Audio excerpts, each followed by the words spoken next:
Now let's talk about control and coordination in plants.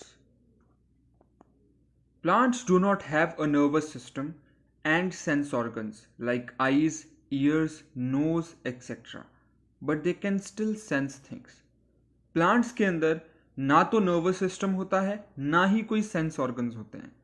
Sense organs मतलब कि जैसे eyes, years, knows वगैरह. लेकिन वो फिर भी चीज़ों को सेंस कर सकते हैं, अपने एनवायरनमेंट को देखते हुए उस पर रिएक्ट कर सकते हैं. How is this possible? Plants coordinate their behavior against environmental changes by using hormones.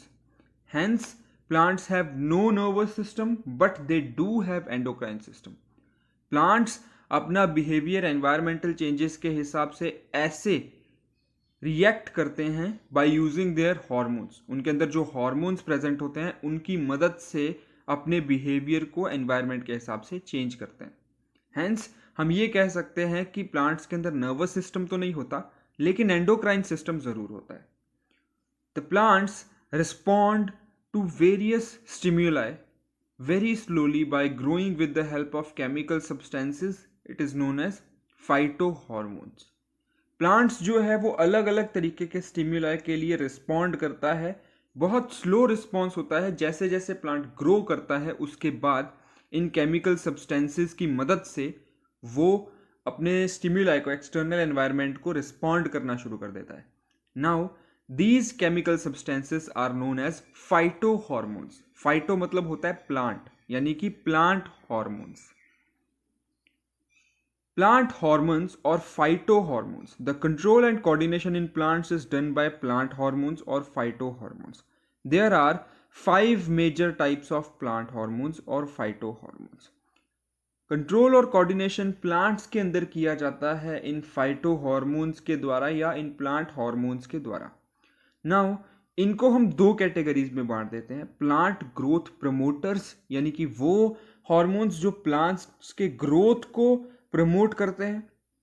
They are auxins, gibberellins, cytokinins. Now if we talk about plant growth inhibitors, inhibitors के अंदर दो हॉर्मोन्स आते हैं, एब्साइसिक एसिड एंड एथिलीन. अब ये सारे hormones क्या हैं और इनके क्या क्या फंक्शंस हैं वो समझने की कोशिश करते हैं. Auxins. Auxins help in cell growth at shoot tips by elongating the cells. They help in the growth process. Auxins क्या करता है? सेल्स के ग्रोथ में मदद करता है जो कि शूट के टिप्स में प्रेजेंट होते हैं. कैसे? By elongating the cells. अब ये जो प्रोसेस है ये बहुत धीरे और बहुत स्लो किया जाता है. That is the reason plants take that much time to grow. Gibberellins. These hormones are responsible for cell growth in stem, seed germination and flowering. Gibberellins जो हार्मोन है ये सबसे पहले तो सेल ग्रोथ में मदद करता है स्टेम के अंदर. अब स्टेम के अंदर सेल ग्रोथ जो है वो दो तरीके से होती है. एक तो उसकी हाइट बढ़ाना, एक उसकी विड्थ बढ़ाना. Gibberellins is responsible for increasing the width of our plant hormones. Then seed germination, जो सीड का डेवलपमेंट है into plant, germination of seed, that is also responsible for gibberellins. And flowering, जो हमारे plant के अंदर बड present होता है उसका फ्लावर के अंदर ट्रांसफॉर्मेशन होना, that is also the work of gibberellins. Cytokinase, they promote cell division in plants. They also promote the opening of stomata and delay aging in leaves. Cytokinase, they promote cell division in plants. Cytokinase एक ऐसा hormone है जिसकी मदद से cell division, यानी कि cell का अपने आप को दो अलग अलग सेल्स में डिवाइड कर पाना पॉसिबल होता है प्लांट्स में. They also promote the opening of stomata and delay aging in leaves. Stomata की जो ओपनिंग है ताकि जो कार्बन डाइऑक्साइड है वो अंदर आ सके प्लांट के और ऑक्सीजन जो है वो बाहर जा सके, ये भी साइटोकाइनेस की मदद से होता है. And delay aging in leaves, leaves के एजिंग के प्रोसेस को डिले करना भी इस हार्मोन्स की वजह से होता है. Abscisic acid, this hormone inhibits the growth of plant. ये हार्मोन ग्रोथ ऑफ प्लांट के लिए रिस्पॉन्सिबल होता है. These are the category of growth inhibitors.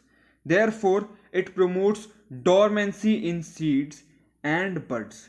The detachment of fruits, flowers and falling of leaves etc. are promoted by this hormone. ये hormone leaves के अंदर dormancy promote करता है and detachment of fruits और flowers का ripen होके पक जाने के बाद टूट जाना भी एब्साइसिक एसिड की रिस्पॉन्सिबिलिटी होती है and falling down of leaves is also promoted by this hormone. Ethylene. This hormone acts at trace levels throughout the life of plant by stimulating or regulating the ripening of fruit. हमारा जो fruit है उसकी ripening के process में responsible होता है ethylene. अब ये एक ऐसा इकलौता हार्मोन होता है जो पूरी प्लांट लाइफ में प्लांट के अंदर रहता है और उसके लिए काम करता है. Movement of plants. अब प्लांट्स के अंदर किस तरह के मूवमेंट्स शो किए जाते हैं. Now let's talk about them. Plants exhibit two types of movement. growth dependent movements which are known as tropic movement and non growth dependent movements which are known as nastic movement. Tropic movement जो है ये दो तरीके के होते हैं. They are towards और away from stimulus, whereas nastic movement जो है ये इंडिपेंडेंट होते हैं. Tropic movements in plants. The growth movement of plant parts in response to the external stimulus is known as tropic movement. External stimulus, बाहरी वातावरण, बाहरी environment को देखते हुए जो भी प्लांट्स के अंदर ग्रोथ होती है that is known as tropic movement और that process is known as tropism. It takes place in the direction of response to which stimulus is determined. ये उस डायरेक्शन में किया जाता है जिस डायरेक्शन में हमारा स्टिमुलस मौजूद है.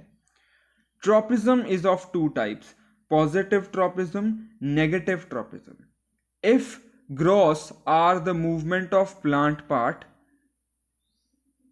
tropism is categorized into two different types, positive tropism and negative tropism. ये दो अलग अलग टाइप्स में बांटा गया है पॉजिटिव और नेगेटिव ट्रॉपिज्म में. अगर growth of movement of plant is towards the stimulus, it is known as positive tropism. If the growth or the movement is towards the stimulus, that is known as positive tropism. Whereas if the growth or movement of plant's part is away from the stimulus, that is known as. Now these tropisms can be classified again into 5 types. They are phototropism, geotropism, hydrotropism, chemotropism and thigmotropism. Phototropism जो कि light से होता है, photo का मतलब होता है light. Geotropism जो कि ग्रेविटी के हिसाब से होता है. हाइड्रोट्रोपिज्म जो कि वाटर की वजह से होता है. कीमोट्रोपिज्म जो कि केमिकल्स की वजह से होता है एंड थिग्मोट्रोपिज्म जो कि टच की वजह से होता है. Phototropism, it is the movement of plants in response to light. The shoot system of plant exhibit this characteristics. Shoot move towards the light. Phototropism वो मूवमेंट है प्लांट का जो कि लाइट के रिस्पॉन्स में होता है. प्लांट के शूट सिस्टम के अंदर ये फोटोट्रोपिज्म करने की क्वालिटी होती है. जैसे ही लाइट, जो नेचुरल लाइट है वो प्लांट के ऊपर पड़ती है तो वो शूट जो है प्लांट का that moves towards the light. This type of movement is known as phototropism. Geotropism, the movement of plant towards the soil. This is the characteristic of root system. The roots always move in the direction of earth's gravity. Geotropism क्या है? Plants के part का movement soil की direction में. Now this characteristic is part of root system. जो root system है हमारे plant का उसका पार्ट होती है ये कैरेक्टरिस्टिक. क्यों? क्योंकि रूट्स जो है वो हमेशा अर्थ की ग्रेविटी के डायरेक्शन में होती है. नाउ अगर जो रूट्स हैं वो अर्थ की ग्रेविटी के डायरेक्शन में है यानी कि नीचे की तरफ है, they are known as positively geotropic. अगर यही सेम चीज ऊपर की तरफ है it is known as negatively geotropic. Hydrotropism, the movement of plant towards the water. Water की तरफ जब प्लांट्स जो है वो मूव कर जाते हैं, that is known as hydrotropism. अगेन ये जो सिस्टम है, ये रूट सिस्टम जो है, ये इस तरफ को डेवलप करता है, इस तरीके की मूवमेंट पोजेस करता है. Here the stimulus is water. जैसा कि हम यहाँ पे देख सकते हैं कि अगर तो यहाँ दोनों तरफ मॉइस्ट सॉइल प्रेजेंट है, मॉइस्ट सॉइल मतलब soil which has water content in it, तो रूट्स वैसे के वैसे ही रहेंगे, रूट्स विल ग्रो स्ट्रेट. लेकिन अगर कहीं पे ड्राई सॉइल है और उससे थोड़ा ही दूर आगे मॉइस्ट सॉइल है पानी की वजह से, तो रूट्स जो हैं they will grow towards water. Chemotropism, it is the movement of plant in response to a chemical stimulus. किसी भी केमिकल स्टिम्युलस के दौरान उसकी तरफ मूव कर जाना, that is known as chemotropism. It is a classic example of growth of pollen tube towards the ovule during fertilization in flower. जो भी pollen tubes हैं ये ovule की तरफ जाके grow करते हैं, which leads to fertilization in a flower. This is an example of chemotropism. Thigmotropism, it is the directional movement in response to touch. For example, plant tendrils climb any support which they touch. Generally directional movement जब plants के अंदर होती है इन response to touch, यानी कि कोई भी ऐसी चीज जिससे प्लांट सपोर्ट करके ग्रो कर सकते हैं. जनरली जो क्रीपर्स एंड क्लाइंबर्स होते हैं वो इस कैटेगरी में आते हैं. इनके जो टेंड्रिल्स होते हैं, अब टेंड्रिल्स क्या होते हैं, इनके अंदर जो थ्रेड जैसा स्ट्रक्चर होता है वो अपने आप को सपोर्ट कर लेता है उस पर्टिकुलर ऑब्जेक्ट के चारों तरफ खुद को रैप करके, and they use that support with the help of which they start to grow. Thermotropism or thermotropic movement is the movement of plant or the parts of plant in response to change in temperature. Temperature के अंदर changes के हिसाब से जब parts of plant respond करते हैं, that is known as change in temperature. अब जैसा कि हम देख पा रहे हैं, हॉट टेम्परेचर के अंदर क्या होता है, जो प्लांट के जो स्टेम है, जो ब्रांचेस हैं, वो एक साथ असेंबल्ड है, एक साथ जुड़े हुए हैं. वेयर एज कोल्ड टेम्परेचर के अंदर there is a slight gap between them. Dormancy. Now what is dormancy? Resting or inactive condition in which metabolism almost stops is known as dormancy. Dormancy plants के अंदर आने वाली वो condition है जहां पे उनकी ग्रोथ बिल्कुल रुक जाती है. इस कंडीशन को हम रेस्टिंग या इनएक्टिव कंडीशन ऑफ प्लांट्स भी बोल सकते हैं. Seed of plant is inactive और dormant when metabolism is almost stopped in the situation of water, warm air and hormones help in breaking down dormancy and germination of seeds. अब dormancy कब possible है? जब seed के अंदर metabolism बिल्कुल रुक जाता है. अब ऐसे सिचुएशन में water, warm air, hormones dormancy को तोड़ने में मदद करते हैं और सीड को जर्मिनेट करने में मदद करते हैं. जैसा कि हम देख पा रहे हैं, डेवलपमेंट ऑफ प्लांट के लिए सीड का इंडिविजुअल एग्जिस्टेंस होना बहुत जरूरी है. अगर उसकी ग्रोथ एनी हाउ रुक जाती है तो उसे वाटर, वार्म एयर या हार्मोन्स की मदद से वापस एक्टिव किया जाता है ताकि उसकी डोरमेंसी टूटे और उसके सीड में वापस जर्मिनेशन शुरू हो जाए.